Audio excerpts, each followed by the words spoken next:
Welcome to Watch the Game podcast. I'm your man LA Cheatham. What's up, good people? I'm San Diego State Aztecs. It's late. Yeah, man. It's late. This the late night. What you call it? Championship Monday night is edition. It's the championship Monday night edition. I just didn't want to go through the night. I know we want to go on before the game, but you had some things you want to get done before the game. But I couldn't let this night go by without watching this game and giving you, as well as the good people that might be joining us eventually or right now, gonna watch the playback on this. So I don't want to give them too much tonight because we might have to, by being so late, we might have to give it to them again on Wednesday night. I guess we figure that out. But so many things went through my mind as watching this game. I'm gonna let you give me your outlook on it before I get started. I couldn't help but watch the game, and my bracket been busted a long time ago. Sure, like a whole bunch of other people, but I could not help watching, especially in the first half of this game, and said to myself, the Alabama Crimson Tide need to be running suicides right now because there's no way that they should have lost to that team that was in the championship game tonight. San Diego State, I'm surprised. It's a marvel that they even got to this point because they had in today's game what it is: pick and roll. You got to have a guard that can kind of dominate the game. Maybe you got a big that they can play off two-man game. You got to be able to make threes. It is a modern miracle that they even made it this far. I don't even know how they got here. Like, how did they get here? Other than playing defense, it was no point in this game that I felt. Let me just say, I dropped some money on the game tonight, on FanDuel, and I was nervous because UConn was favored by 7.5. I said, look, I'm putting down a big chunk of change, a nice little piece of change tonight. I don't want to lose it on that. So I just had UConn to win by 4 or more. But at no point in this game did I ever think my money was in jeopardy. At no point in this game did I think that UConn could let this thing slip away, even though they didn't even start out playing relatively well. You could see they had some jitters. And not to take anything away from San Diego State, but they really just, to me, it was like mind-boggling how they got here. It looked like they really didn't belong on this stage. And not to take nothing away from them, but just as a college basketball fan, and this is the most college basketball I've watched since probably the Fab 5 days, this is very unsatisfying to end the season like that. Well, I beg to differ because what I seen, I can see why San Diego State was in this game because they were a good defensive team. How they survived game after game after game, they just found a way to win games at the end. I can understand why they beat Alabama. The very reason why they beat Alabama was the reason why they couldn't beat UConn tonight. Alabama, I've been telling you too, is Alabama, Houston. I didn't see Kansas a lot this season, but the top four seeds in this tournament was Alabama, Houston, Purdue, and Kansas. Mm-hmm. Neither one of those teams made it to the Final Four. I don't even know if either one of those teams even got to the Sweet 16 or the Elite Eight. They definitely not the Elite Eight. Okay. Bama made it to the Sweet 16. They lost the first game To San Diego State. Yep. San Diego State. I have been hearing about them. Good defensive team, and the guard, I forget his name, that they were featuring, never really showed up consistently enough to the point where you could say they had a chance to win a national championship. They squeaked it out against FAU. We felt like FAU would beat this team Yep. because I just felt like FAU had enough perimeter scoring and enough options in the post, or they could get whatever they wanted. And they squeaked it out. They mucked the game up at the end, and they squeaked it out with a buzzer beater by the kid Butler. Okay, to beat this the Florida Atlantic Owls 72-71 at the buzzer. And it's like they inched all the way to the end of that game to the final possession. And into tonight's game, they came out a little different. If you notice, they came out hitting shots. The first 4 minutes of the game, they had some guys hit shots. Tremel hit shots. And th- this tournament has come and gone. Mm-hmm. And UConn has won this tournament. But we still don't know who the hell the UConn Huskies are. Now, me personally, I know Danny Hurley from his basketball playing days, legendary lineage with his father, Bobby Hurley Sr., big brother, Bobby Hurley Jr., Duke, right? two-time national champion at Duke, 91, 92, Christian Laettner, Grant Hill. Yep. Okay. So, but Danny Hurley tonight one up on Dad and one up on Big Bro because he had back in the late 80s, early 90s, Danny Hurley was a little bro. He went to Seton Hall, played for Coach PJ Carlissimo, and he was Bobby Hurley's little brother. He was not this superstar guard. He was Bobby Hurley's little brother, Bobby Hurley Sr.'s baby boy son, fundamentally sound, got a chance to play point guard at Seton Hall, near his hometown of New Jersey. Okay. But tonight, coached his ass off from the beginning of the game to the end of the game. And as I was watching this game, all I could think about was this team they was beating every team by double figures in this tournament. Yep. You don't just accomplish that uh with just one coach. Don't get me wrong, Danny Hurley did a hell of a job. He's the head man in charge. But that team looked prepared. They played like no other team played in the tournament. If you remember, I like wasted dribbles. I kept saying this. This is one thing. This is one of the biggest problems I got with basketball today. Dribbling the ball excessively with no purpose. But this basketball team dribble with a purpose, had ball and player movement. They spreaded you out so that they could get to get the seals. This team was more prepared. They looked more prepared than any other team in this entire tournament. And that's what we had at the national championship tonight. I missed their first 3 games because you got to win 5. I missed their first 3 games. I had like got to win 6. Right. Yeah. And we was talking the other day. I told you I had seen them in the regular season. I knew about, when they had fell off in the middle of the season. Remember they was ranked real high and okay, top 2 or 3. And then I think Dan Hurley, the coach, got COVID. He had to step away from the team for a second.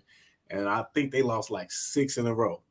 So if you'd have told me at that point that I was looking at the team that would eventually be the national champions, dude, I'd have bet everything on that they wouldn't even sniff the championship. And to win every game by double digits, they trailed, I think they said, for a grand total of 5 minutes and 22 seconds in the whole entire tournament. I mean, we talking about 18, 19, 20-year-old kids. For them to just be that locked in and focused, you got to tip your hat to the coaching staff. You got to tip your hat to Dan Hurley.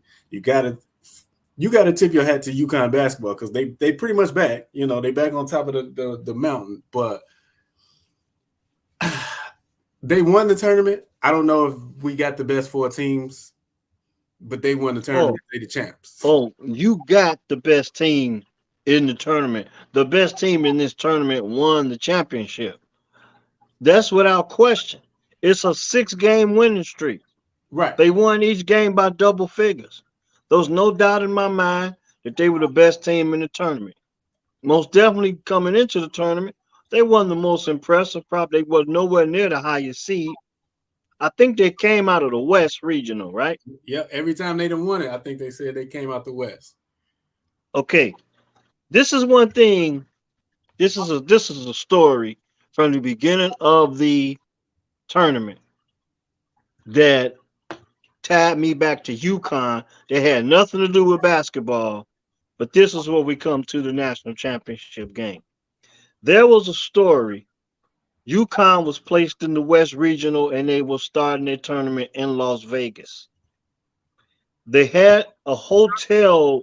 They had to switch the hotel in Las Vegas because the hotel they were I don't know which hotel it was, but this team, there was a story about this team having to change hotels the day before the first game of the tournament because of a sanitation problem. The hotel was dirty, and that's the extent of the story. Yeah. And that team went from that to be good. They kicked off the tournament with that story, and they finished the story. They finished the tournament hoisting the trophy at the end. It's so many thoughts that went through my mind as I watched this game. First of all, the preparation of this team, uh, the player development of this team, got to be one of the best in the country because they got the most out of every ball player that went on the floor. Everybody contributed in this game. And they was like 9 deep. Yeah, and they had guys playing out of position, like the kid number 44. What was this guy's name? Jackson. Jackson. Yeah. Jackson did his best impression of Ron Harper for the Chicago Bulls when the Bulls played Ron Harper at the big guard position. Yeah. Remember when Ron Harper played point guard? And all he did was just get the ball up the floor and facilitate, get it to Scotty or get it to Mike, and that was his job. And play defense. And this kid, Jackson, he spelled Newton, number 2, and he spelled this guy every time Newton, he took the pressure off Newton with the ball handling, and he just got the team into sets. He was the secondary ball handler. Like I say, so much went through my mind as I watched this game. And one thing that went through did you see an NBA caliber talent on the floor tonight for either team?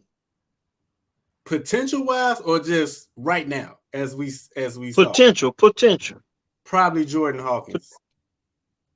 You took the words out of my mouth. And even with that being said, when you look at his stat line, he did not have a spectacular game. He had timely plays coming out of halftime. They drew up a play where he sliced down the lane with a nasty. He got free for a dunk, so wide open. He jagged the dunk, and then he came right off of that and had a wide open 3. They was getting whatever they wanted. Yeah. Okay, I'm going to put you like this. I think his final stat line tonight was maybe 12 points, Maybe. I don't think he had more than 15. And I'm gonna blow your socks off with this. Hawkins had 16 points. 5 of 9 from the field, 2 of 4 from the 3-point line. But when he hit shots, they were big shots. Like that 3 in the first half. Rem- Yeah. yes. And then in the waning moments of the second half, see, because San Diego State did make a run in this game, right between the 8-minute mark of the second half and the 4-minute mark of the second half, they were starting to muck the game up and they started to make some plays defensively, getting up into the passing lane, got a couple steals, got a couple layups, and then like they got the lead down to 6. But right around the 4-minute mark, Danny called a timeout and he told his guys, look, don't turn the ball over no more. We win a national championship. Yep. From that moment on, they just pushed it back to execution mode. And then that's when Hawkins showed up again with like 4 to 6 big points. And you know what it reminded me of? I'm not comparing him, but he had the same type of game that Michael Jordan had for 1982 the Carolina Tar Heels. See, I wouldn't have I laughed. believe. I wouldn't have laughed then. Well, I ain't see that. this is the thing. Michael Jordan in that game, 1982, he only scored 13 points, but they were 13 big points. And I think he had about 9 rebounds, and they were 9 big rebounds. Game-changing situational opportunities that he took advantage of. And this is what Jordan Hawkins, not Mike S. Now, don't get me wrong, but I'm just saying he had that type of impact on this game. And while I'm watching this game, I'm saying, is there an NBA basketball player on the floor? And he might have been it. Yeah. I'm not saying superstar status. I'm talking about hand clap status. He could be practice. On the he could be on the squad. Yeah. In the right situation, he could be a rotational ball player in the NBA. Yes. Yes. But other than that, I didn't see a lot of other NBA ball players. I just seen UConn with a really good team that was well prepared. Guys hit timely shots, and for as good as they were on the offensive end, they only allowed like one. They didn't give up many offensive rebounds. On the other end, you was one and done. San Diego State was one and done on the offensive end. They had to shoot a tremendous field goal percentage to win this game.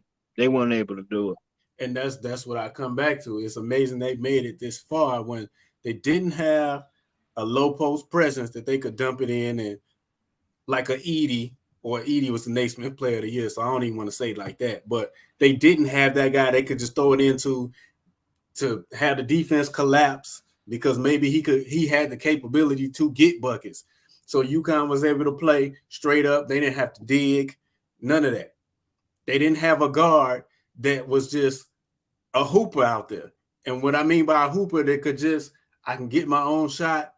When it get late in the clock, give me the ball. I can give me a step back. I can get anything I want. I can get a shot at the rim. They didn't have a, I know you don't like Miami because you said they dribble too much, but they didn't have none of them players. They didn't have a Wall. They didn't have. I give you credit. I give you that one. Miami did have guys that could go get buckets when they needed them. Exactly. And San Diego State didn't have that or the big man. That's why I say it's remarkable that they made it this far. Especially, we know this tournament is about guard play. You got your guard play. They can dominate the game, put their fingerprints on the game, hit threes. You got a chance to win. And they not a team that shoot a lot of threes. They did this solely off of mucking the game up and playing strong defense. I mean, what do you? If it's so easy, if I'm the defense, all I got to do is guard my man. That's it. And my man is not even a threat. I guarantee you, when UConn got the scouting report, it wasn't like we got to watch out for him or we got to watch out for him. It was just play solid defense. We win the game. I guarantee it. Well, Bradley was the guy for San Diego State that was billed to be the And I didn't man. see it. I didn't see it.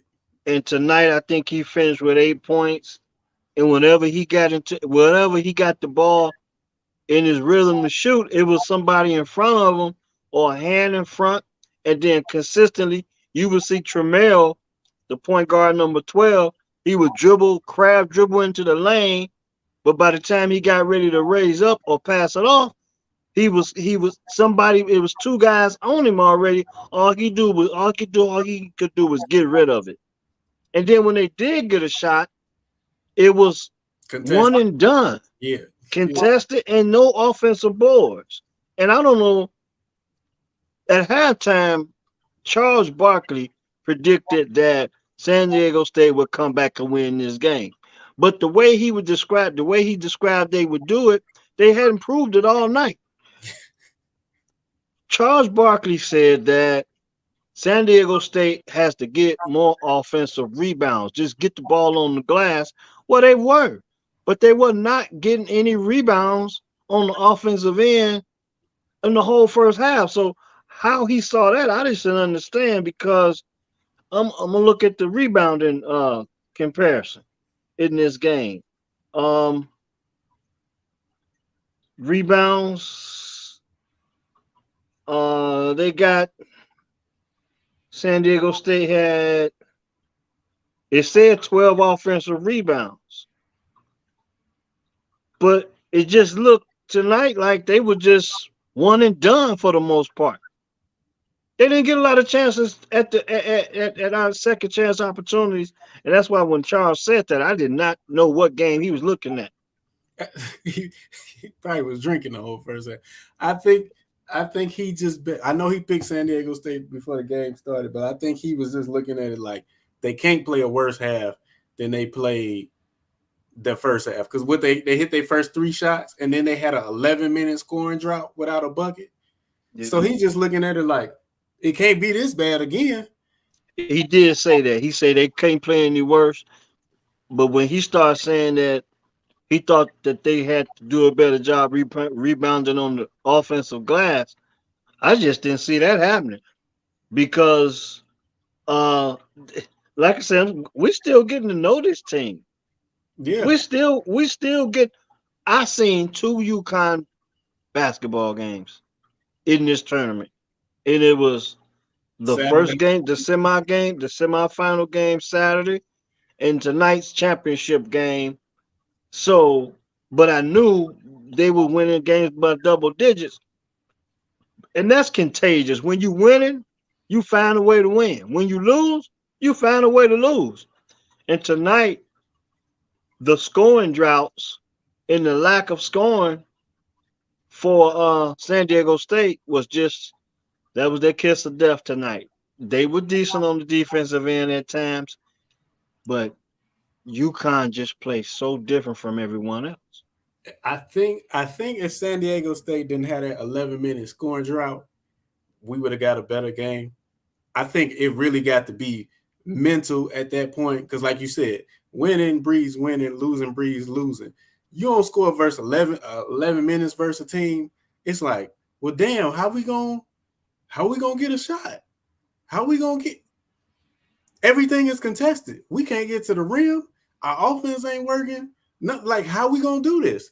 And I think they was really shot at that point. I'm like, give them credit. They cut it to 6. They cut it to 6 in the second half, but I really think they was mentally shot at that point when UConn was up.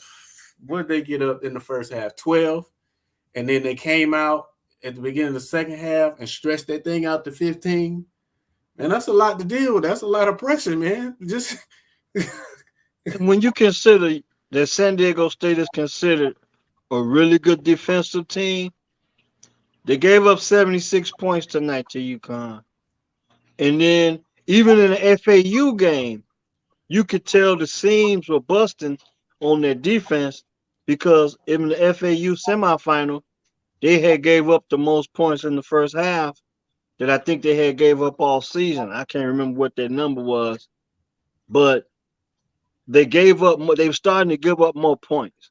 And I think The reason why is because as the tournament went on, the perimeter shooting improved, so you couldn't really collapse on bigs on teams that had bigs because they were undersized around the basket. Minsu was a decent defender. I like him, but offensively he didn't give you much. And then Ladie, it just seemed like he's had bad, strong kid, but it just seemed like he just didn't have enough to finish around the rim. He was a tweener at times, and I just think Like Tremel, the Butler, they just did not. They were not consistent enough to win this tournament, and right. that's what it came down to. I mean, Butler when he hit the game winning shot the other night, he only had 6 points. Ladie, his game was always like you said, tweener. It was almost like he was playing over his toes. Like I know what I'm supposed to do, but it's like my body can't catch up with my mind. But he was still effective in that first game. And tonight they put some length on him, and he wasn't really sure what to do with that, and that took that away. Yeah, he just looked uncomfortable in a lot of situations. Like, look, he looked like a guy that was reserved to a rebound putback type. Like, Yeah, I'm not the draw the play up, give it to the post, give it to me in the post type player. He looks like more like the guy that's gonna clean up on the glass, put it up and in, go get back and play D. I just think he looked a little uncomfortable on the dare I say offensive Charles end. Smith? Remember Charles Smith Well, used to play for the Knicks? Not yeah, not but not college Charles Smith. yeah, well, okay, I'm finna say because Yeah, yeah, Charles his Smith role will with the dunk Knicks. on you. Yeah, I'm talking Pittsburgh, about his Charles role Smith with the he dunk on your head. That's how he got to the league. yeah. But he just looked uncomfortable in some spots. Minsu never really give you much on the offensive end. I admired his defensive efforts from games before. It just seemed like he could guard the bigs and some smaller guys. He had a really good presence around the rim, but he really wasn't giving you much on the offensive end. I really didn't think San Diego State. We just like I said they didn't pass the eye test. Like you Exactly. said, you just trying to figure out how the hell they got here, and we can see that they would muck up games, but they just didn't have enough perimeter Offense. Yeah, shooting. yeah. Um, the difference in this game, though, it seems like it was the bench, No and bench I scoring haven't in looked. the I first half. haven't looked at them numbers, but that The was the bench, difference in the first half. yeah, bench didn't score for San Diego State in the first half at all. And that's the game right there. Uh, really good defensive team, but they gave up 76 points tonight. They go down and they I think finished out with a record of 32-7. But this tournament in itself, as the games got closer and closer to the championship game, how would you rate this tournament?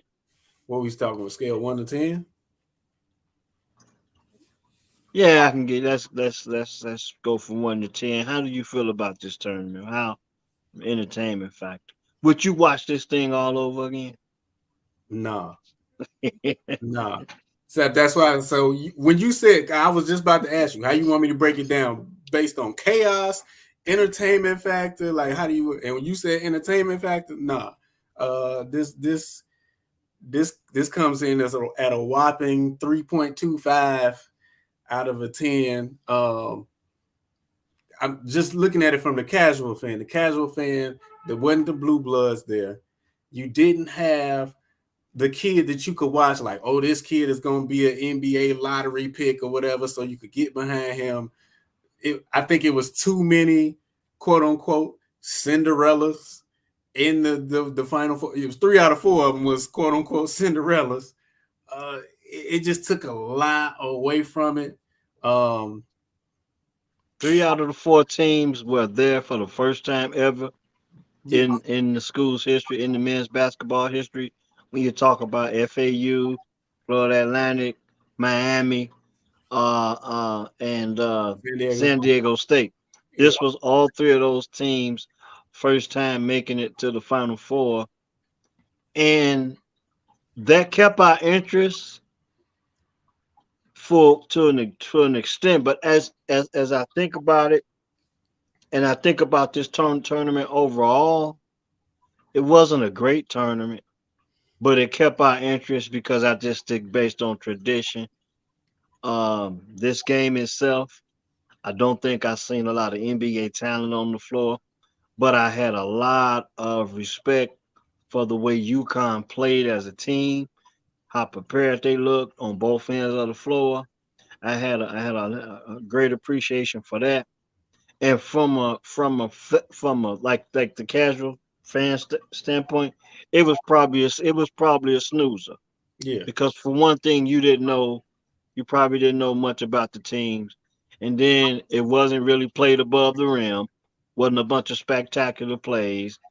But from a coaching standpoint, it was a lot of coaches that should have DVR'd this game, and if you watch this game 3 times, you would come out of this game with a lot of good coaching tools because the way UConn played basketball.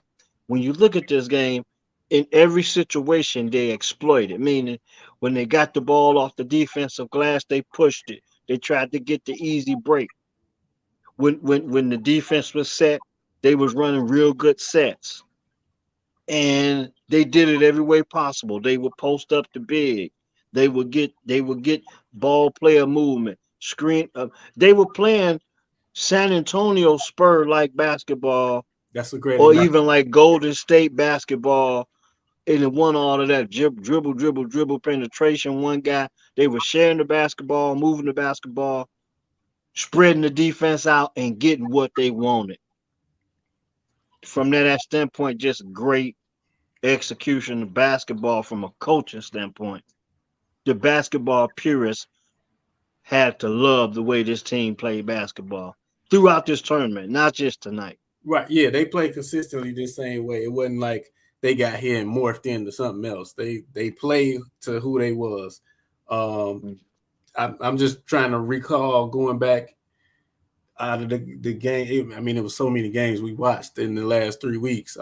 That Michigan State, Kansas State game come to mind. It's probably one of the most entertaining games. Even Kansas State versus FAU. Yeah, That that was was a good one. that was a good game. Let's see, Miami, Texas. Yeah, that Um, was that was another good one. Miami pulled that one out. I felt like Texas should have won that game too, but yeah, that was a good one. That was a good matchup. And like just from a standpoint of star power, not a bunch of star power. We got a chance to see Brandon Miller, where he's projected to be anywhere from the number 2 or the number 3 pick in the NBA draft coming up yeah. later on this summer. But his final game as a collegian, I don't think he scored more than 10 points. I think he It finished was with quiet. 9 points. It was quiet. Yeah, it was So first San Diego State again. That's why I said. yeah, But again, you said you brought up coaching. And I said this about Nate Oates a long time ago. Nate Oates, he just rolled the balls out there. Let's go play. yeah. Well, Let's go play. he's been criticized for being an analytic guy, and when you from a coaching standpoint, when you think about stuff like analytics,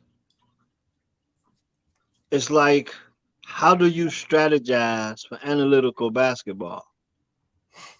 Because my thing is this: the game, the game presents itself to you in and out of situations. How do you coach in and out of situations?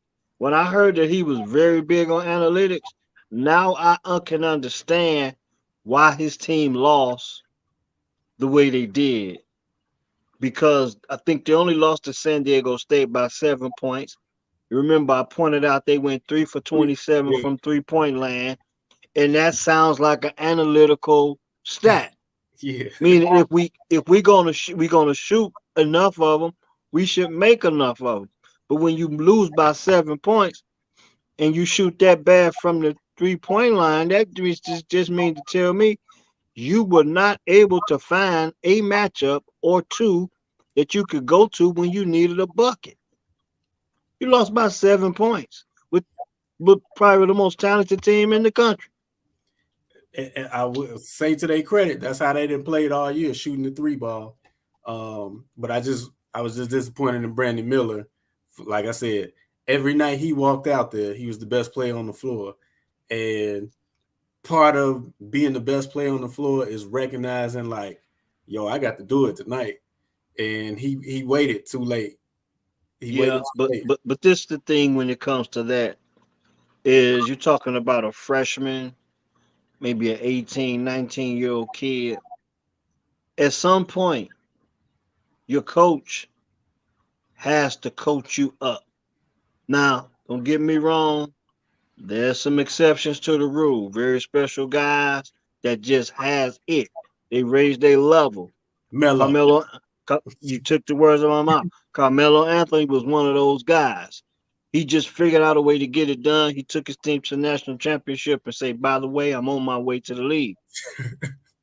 It's been And cool. I have to think that Jim Boeheim coached him up to a degree. And it showed when the Carmelo got to the NBA because Carmelo was never known to be a defensive basketball player.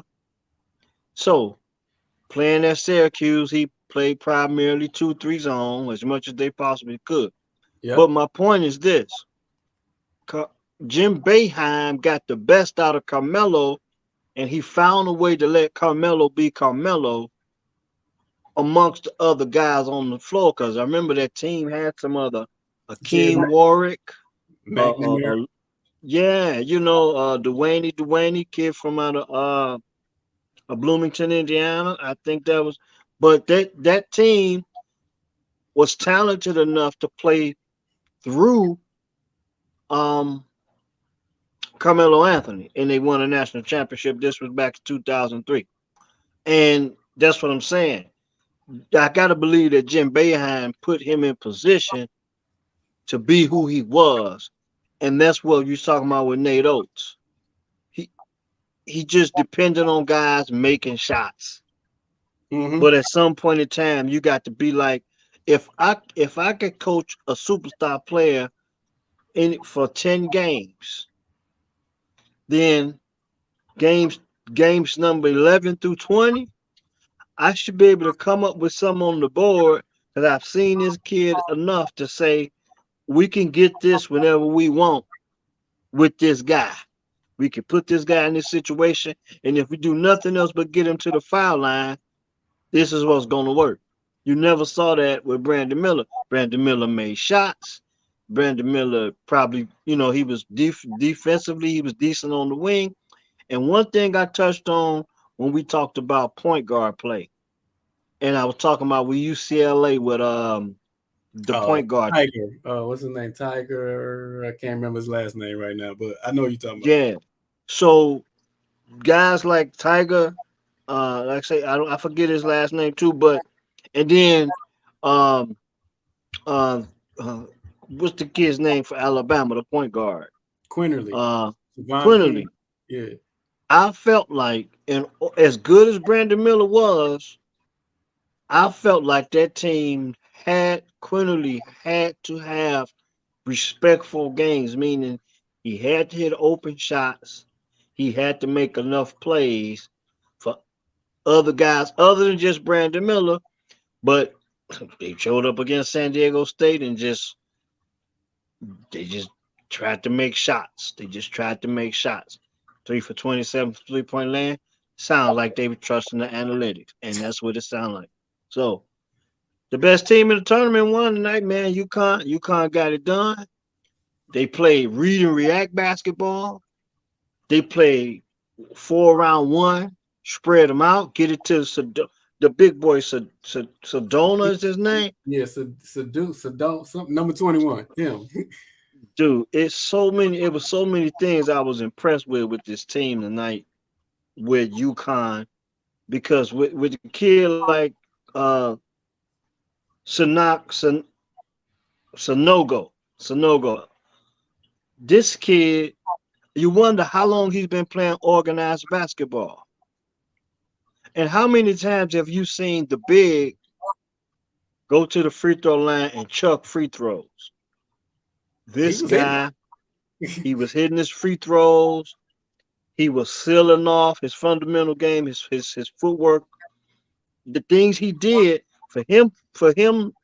I wonder how long he's been playing basketball because he was crafty around the rim, had a decent touch, and then when it was time for him to go to the line and knock him down, he knocked him down. He In hit the two threes game, in the yeah, semifinal. in the semifinal, he hit two back-to-back threes. Yeah. And that just goes back to what I was talking about. Player development. Because here it is, you got a kid that's primarily locked down to the post, but some way, somehow, he felt like you're gonna leave me open. I'm gonna take this shot, and I'm gonna take two of them in a row. So what that tells me is he had worked on that shot, and coaches trusted him to take that shot. That's player development, Yeah, yeah. and that's why UConn is your national champion tonight. And a deeper team. Like I said, they was 9 deep. They had number 3 off the bench. Hold on, let me. I don't want to mess up his name. So they had number 3 off the bench. Cal Catera. Yeah. My mom called me 3 times during this game tonight, and she called me about this guy. She said he reminded me of Steve Kerr when he was with Jordan. And she had a point because that's how he was coming off screens, Yep. squaring up to the basket and hitting them shots. The big boy clinging. Yeah, I mean, yeah, it's like they just everybody gave them something. And all I can do is credit that to player development, coaching staff, guys buy in. And at the same time, all I can say was these dudes look like they got up on a few mornings and just ran their own practice because that's how they play. They look like they just got up and just said, you know what? We're in a slump. We need to do our own thing and get to know each other because that's what they look like tonight. They look like a team that knew exactly what the other guys were doing on the floor. They knew who was on the bench and they knew who was on the floor. The best team, you could talk about Houston, you could talk about Alabama, you could talk about Kansas, and we know damn sure Purdue wasn't any good. Not worth that #1 seed. But No. UConn was the best team in this tournament. The best team won this tournament. You know what? That's all I can say. What we got to do on Watch the Game podcast now, what we got to do is we got to get the Ron Harper Memorial Trophy to hand out. we got to have our own awards. So we got the Ron Harper Award. Not Ron Harper on the Cleveland Cavaliers, not Ron Harper on the Los Angeles Clippers. Ron Harper on the Chicago Bulls from the years of 1995, 96 through 1998.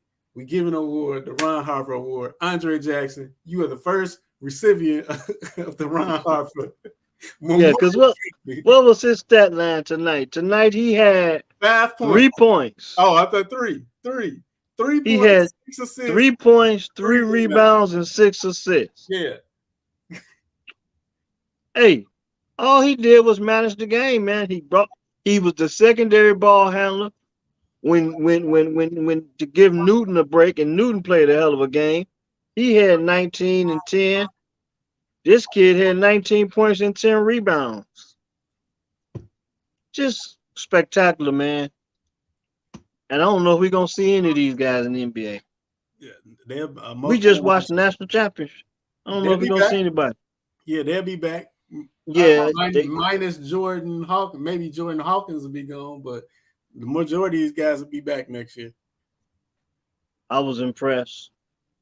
Like I say, if you listening to this show right now, you should know by now that I'm still getting to know who the hell the UConn Huskies are. I'm still trying to figure out what I just seen. I know what I seen, but I don't know who it was because I didn't know any of these guys. I'm just being honest with you. See, we fans. We don't have to be journalistically correct. Right.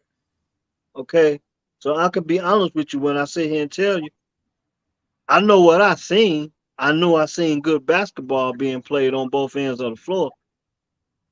But these guys, Newton, Jackson. Well, Hawkins, I heard a little bit about Hawkins. I learned to appreciate the big boy Sanogo as this tournament went on because I would see him do some things from time to time. But the best team, I'm gonna say it again, the best team won this tournament tonight. The best team won this tournament tonight. On a much on a different note, because this one thing that I was kind of disappointed. All the basketball we've seen this weekend, and we talked about the women's tournament and how interesting that Final Four was. And I was I'm very much so disappointed in the way they covered this tournament, covered the women's tournament down towards the stretch. Yeah. And it's a lot of racially motivated narratives that go along with this tournament that I don't really want to touch on because I just think it was a shame uh, for them to cover this stuff like this. Uh, but so since I brought that up, Caitlin Clark is a hell of a basketball player. Stephen Curry like. That's who she reminds me of. She's took from time to time I seen her play and I was like, damn, that was a bad shot. And that's the same way I watch Steph sometimes. Steph just like he get in a rhythm and he get to be entertaining. He Yeah. play to the crowd. And I can appreciate that about Steph. But it's when everybody else start to do it is when I got a problem. And that's my problem with basketball. But Caitlin Clark, phenomenal basketball player, University of Iowa. Iowa come up short after defeating South Carolina in the semifinals. But I just don't like all the racial undertones that came out of this because it was some really good basketball played. And when you go back to Iowa against South Carolina, they went to all this other narratives about all this other stuff when the bottom line was South Carolina wouldn't take the open jump shots. They just wouldn't take the shots and they lost. Yeah. So LSU, they go out and they beat Iowa. They put up 100. Okay. Yeah. Yeah, they okay. But this is the thing. They took the shots that South Carolina wouldn't take. Mm-hmm. But what disappoints me is the Angel Reese narrative with the You with can't the see it. ring and Yeah. and I get it. But in the midst of all that, you know what you overshadowed? You overshadowed that hell of a first half that Jasmine Carson had Off the coming off bench. the bench, 5 3-pointers. Yeah. So if ain't nobody gonna give her props, I'm gonna give it to her damn props tonight. Yeah. Yeah. Okay. And then the second half, it was Alexis Morris that got it done The point guard. with the Chris Paul Mm-hmm. mid-range come off the screen. So I'm gonna give her flowers tonight. I'm not gonna go with this racial narrative that they sold on this tournament for the women's. They put on a hell of a show. They probably had some of the best matchups of the weekend, and that includes the NBA. I So think with that, the women's Final Four was better than the men's Final Four. If you really want to yeah, keep it a buck. yeah, and see that's what I'm saying. We talked about that Yeah. before this weekend, before we got here on our last time talking. We was like, this might be the most interesting matchups right here Yeah. in Dallas with the women's Final Four. So I'm not going to finish with this narrative of all these racial undertones that they put on these final 2 or 3 games. I'm not going to play that card. I'm not going to play that card. That's a big problem in this country. That's why we're so divided as it is. But anyway, I'm not going to play that card. There's a lot Caitlin of Clark. officiating in that game too. That women's championship. Oh yeah, that championship game, yeah, that officiation was consistently bad. Yes. Consistently bad. But even with that was overlooked because everybody got away from how well they got away from the Jasmine Carson and the performance she had coming off the bench, and Alexis Morris. And why did she get that time? Because everybody was in foul trouble. But keep going. Yeah, but and see that's what disappoints me so much with the way they covered this tournament. at the end with all these racial undertones. Okay, trash talking has been a part of sports forever. for as long as we know, from the playground to the hardwood, from the asphalt to the hardwood. I don't care if you're playing on the gridiron. Trash talking is gonna be done. So It, it, it's what, just what it reminded me of, you remember the year the Chiefs lost to Tom Brady in the Super Bowl? And do you remember early in that year, Kansas City went down to Tampa Bay and blew the doors off of the Buccaneers? And remember Tyreek scored that touchdown and he was piecing everybody out and hitting bat flips when he was scoring touchdown? What happened in the Super Bowl? Winfield got that interception. What'd he do? Right in his face, pieced him out. That's what happens when you win. When you win, you get the last word. You can yep, yep, all yep, that you was talking before. I get to do that now because I won. yep. Caitlin Clark been doing this the whole tournament. Hmm. She can't do it tonight because she Yeah, lost, yeah, and that's all it yeah. is. That's all it And that's is. the thing. I beat you. I got the last word. That's it. That's it. That's all. So, um, as we get prepared to wrap up, because you got to, Yeah, I got to punch the clock in the morning, but that's all but I right. didn't want to go throughout the night without chopping it up on this tournament. UConn is your national champs. LSU, UConn is your national champs on the men's basketball side, and then the women's basketball side is LSU. And I just had to cover that a little bit because I don't like the way that they covered the end of the season, all the negative energy that's coming from that final championship game when Jasmine Carson and Alexis Morris and Caitlin Clark had spectacular basketball games and LSU pulled it out. Um, as we get ready to wind down and we getting down to the middle, we getting to the middle portion of the year. It's April. It's April. Where has the time gone? Yeah, man. We getting ready for. If I had to set priorities on it, it's NFL draft, NBA playoffs, and an interesting thing comes to mind, and I'm gonna ask you this, and I'm gonna let you go on this. I come across a YouTuber that I follow, and he brought up a subject, rather not. He thinking that the NBA is going to lean towards pay-per-view basketball games for the playoffs. I got a question for you. Would you No, pay for the NBA finals on pay-per-view? would not. I would not. Reason Okay. being, reason being is I'm grown now, man. I'm grown.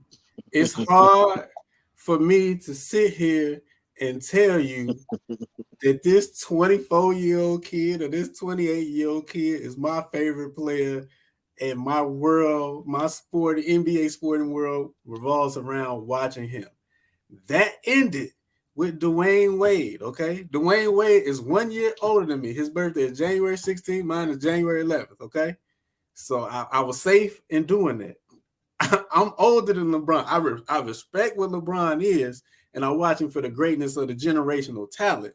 But as far as must see TV, there's not one player, and I love Kyrie Irving, but there's not one player. If you tell me I got to pay to watch this, no, On TV. it's not on TV. Yes, we ain't talking about going to the arena. We ain't talking about going to somebody's bar establishment. Maybe they got a cover charge to get in or whatever. I got to pay to watch it at the crib. No, it's not happening. It's not happening. Outside of the fact of your league pass or league package, whatever it is you may have through your cable system. And I can understand that for the fan that has a favorite team that's out of the market. So I can understand you getting a league pass for NFL, NBA, MLB, whatever. But when it comes down to just the actual NBA playoffs, I cannot find myself paying per view for that. The reason this is my reason is because I watched Dr. J Right. on tape delay. Okay. I watched Magic Johnson, Kareem Abdul-Jabbar on tape delay in the old CBS days. Okay. Larry Bird, Okay. Michael Jordan. It's nowhere in the hell I'm gonna go pay per view after watching those great basketball players. For free. When I really don't think, with the exception of a few ball players, there's not a lot of greatness. It's a lot of really talented basketball players.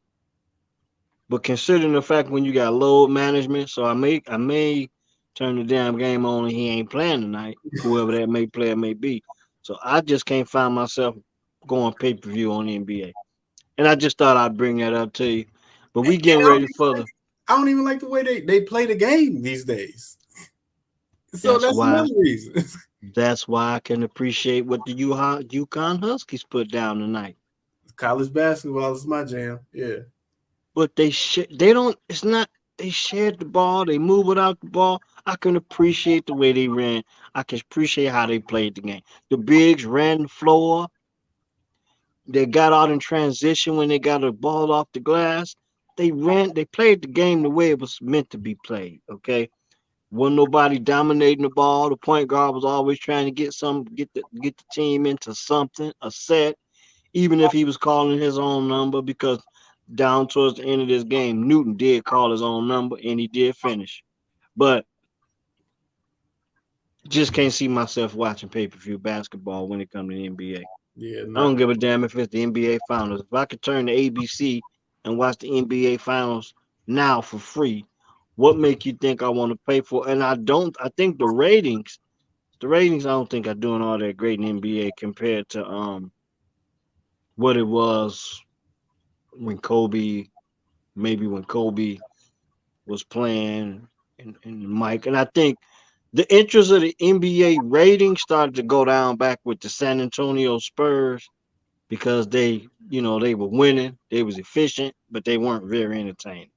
I think And probably the last highly rated finals was that the Cleveland Golden State when they went 4 times. That probably was the last high rated one. But you got to think since then, who won the bubble? I would have to go back and check. Maybe just because people was just locked up in the house and we needed something to watch.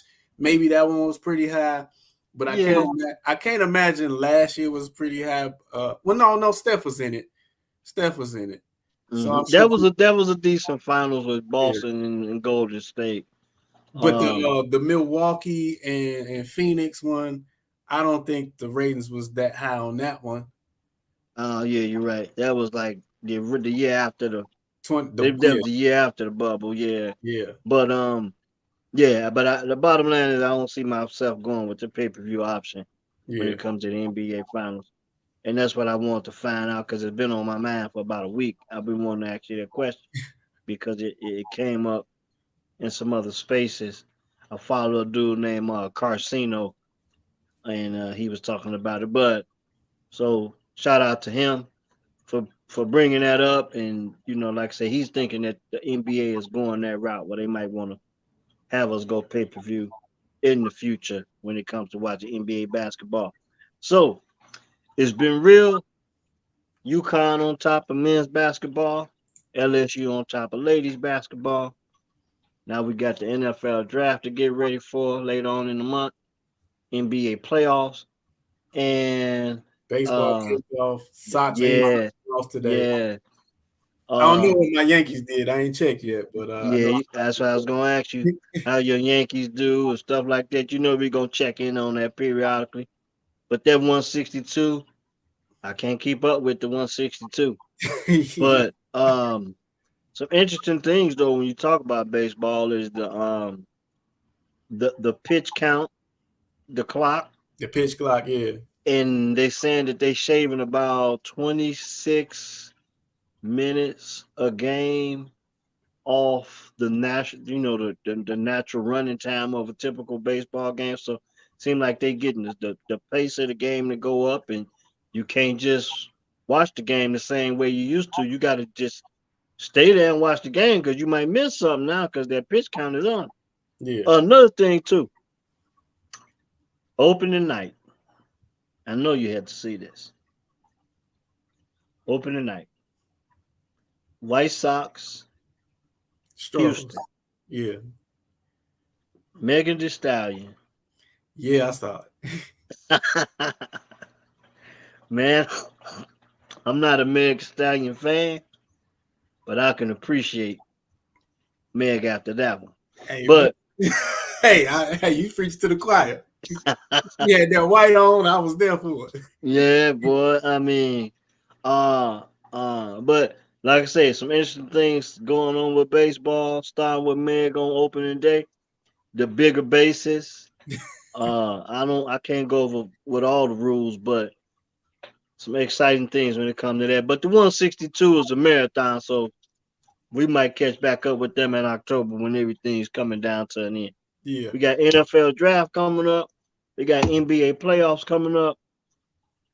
So that's why we watch the game, and I think that's what's gonna keep us busy to the NBA finals. So it's been real. Watch the game podcast. We may come back at you on Wednesday night. We out. We gone.